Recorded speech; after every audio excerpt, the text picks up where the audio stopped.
specifically how like when we like experience sexual trauma, especially like in childhood, how that can maybe affect sexuality later on. Because like I know for me, like in high school, my sexuality was like distorted because I wasn't attracted to people my own age. I was attracted to people like 3 times my age. And it took me a really long time to realize like that was trauma based.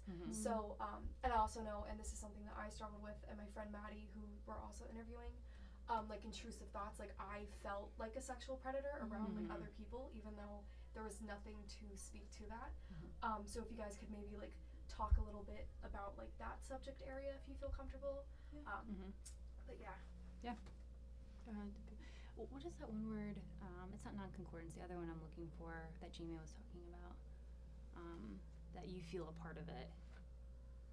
Like you feel like you perpetuated some of it. She kept saying that, like, because you're more likely. I know what you're talking. I don't remember the word.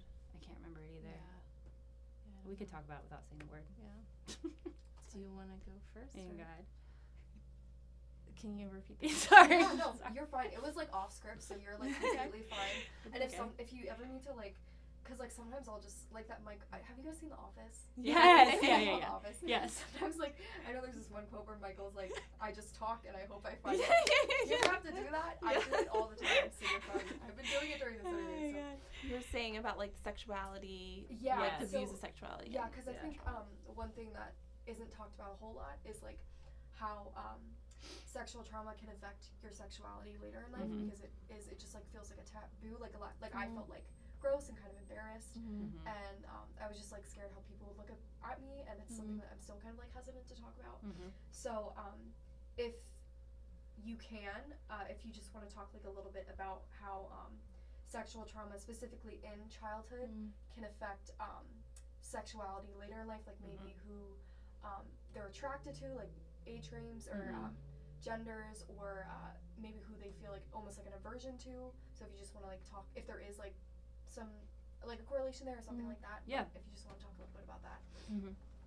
Yeah, so I think with the early childhood sexual trauma, it really does have a huge impact on someone's functioning later in life, like with sexuality, because if you think about it, and this might be a little uncomfortable, but it's someone's first sexual experience, and it's traumatic and it's unwanted and it's not appropriate, but that kind of sets up a template that's not good for later experiences that maybe are wanted and consensual.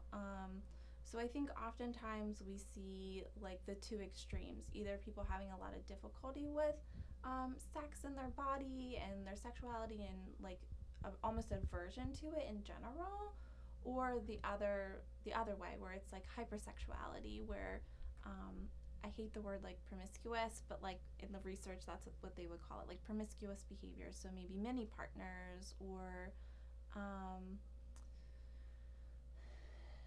like seeking situations that aren't safe because that almost feels safe. Like the idea of safety gets convoluted because that original experience wasn't safe. Yeah, because I think this, going off of that, I think the amygdala holds our trauma memories, and it's not so much like the hippocampus, which is again very like linear. So these trauma memories of like maybe like an assault or something kind of get tucked away.